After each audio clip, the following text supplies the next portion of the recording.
Celebratory gunfire resounded across Kabul as the Taliban took control of the city's international airport before dawn, marking the end of a 20-year war, the longest in American history, but that left the Taliban it sought to dismantle firmly in charge.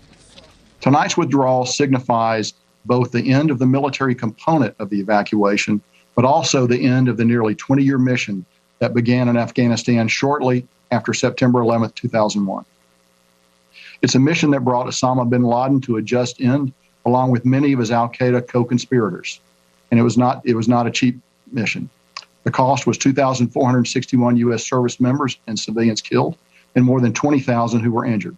Sadly, that includes 13 U.S. service members who were killed last week by an ISIS-K suicide bomber.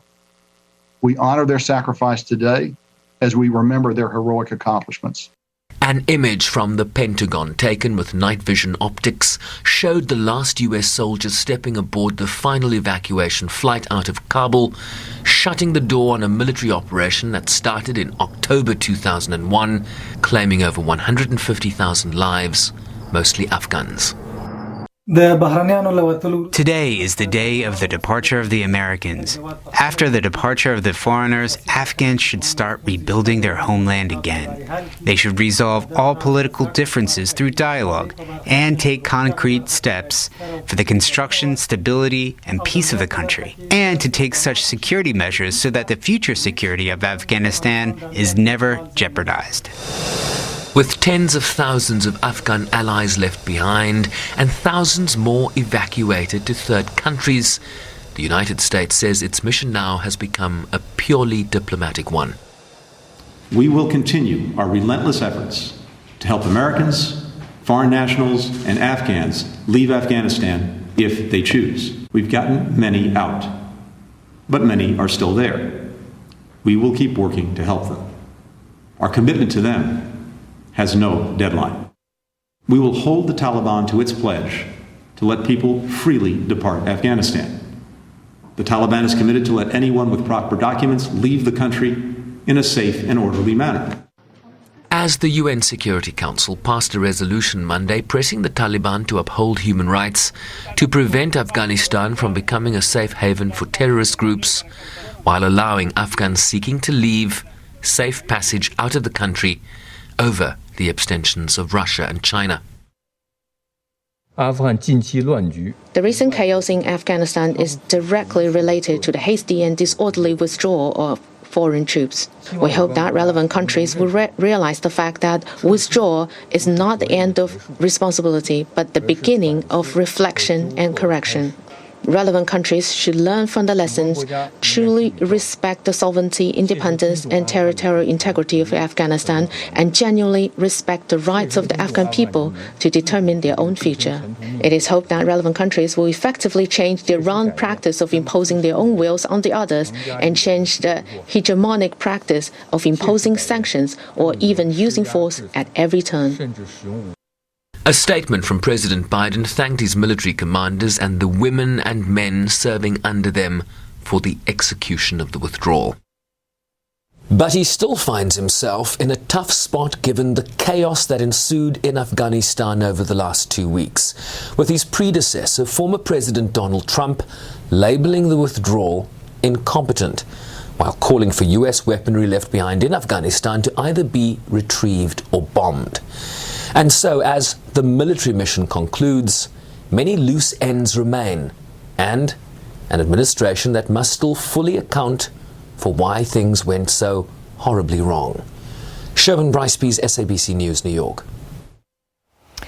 All right, ahead of President Biden's remarks later tonight, we speak to Sherwin live from New York. Thank you for joining us, Sherwin. This is the end. It's been 2 decades, this military expedition, some would say a failed mission. How is this significant moment being digested where you are?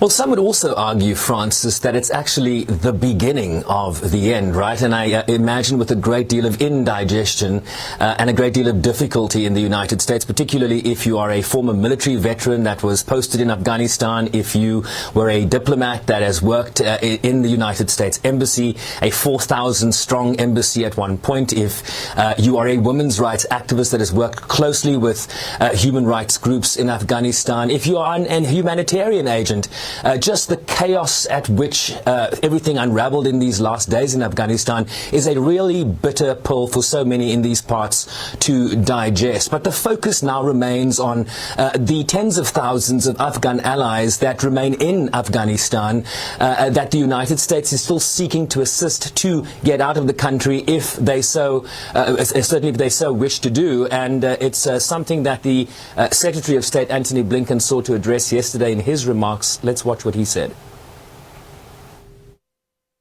We will work to secure their safe passage.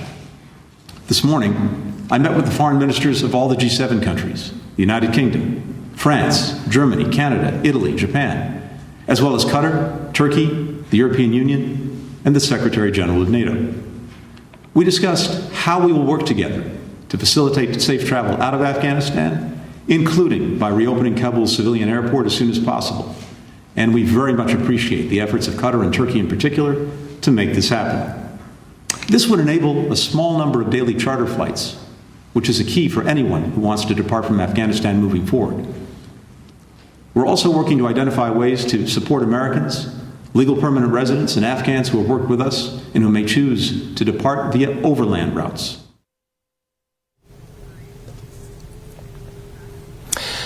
And so it appears that there is an agreement in place between the State Department and the Taliban in terms of what Antony Blinken there is talking about, these charter flights that will continue to evacuate Afghans seeking to leave the country. We're also told between 100 and 200 Americans remain in the country, so they too would then need to be processed. But the focus is not just on people trying to get out of the country, Francis, but the millions of Afghans that will remain in Afghanistan when this entire process is over.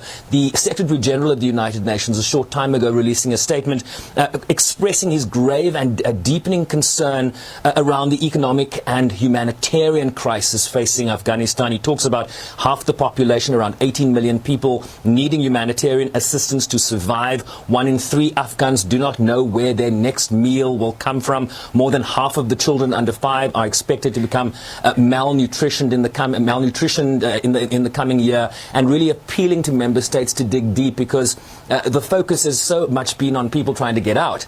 The Secretary General drawing our attention back to those that will now remain in Afghanistan under the Taliban's control. Yeah, and important to do that. Sherwin, the UN Security Council yesterday passed a resolution that presses the Taliban on human rights, access, and demanding that Afghanistan not be used as a safe haven for terrorists, and to allow safe passage for those, of course, who want to get out. Does this mean the international community is ready to embrace Taliban as legitimate rulers of Afghanistan moving forward?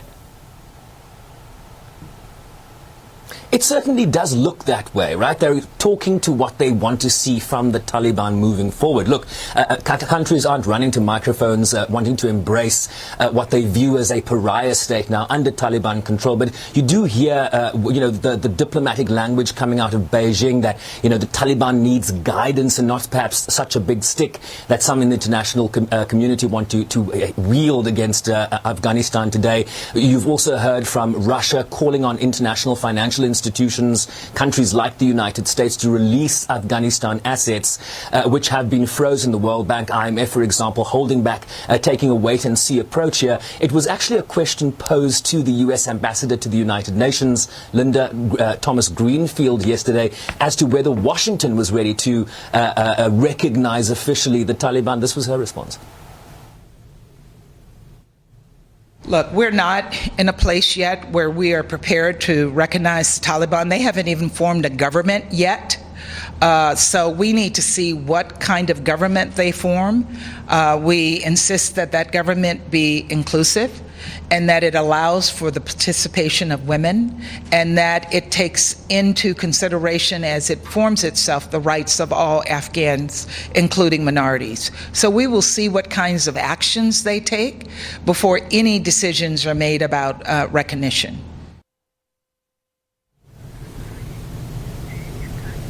So some will say, we're waiting to see what the Taliban does. Others already saying, look, let's engage. They are now the de facto rulers in Afghanistan.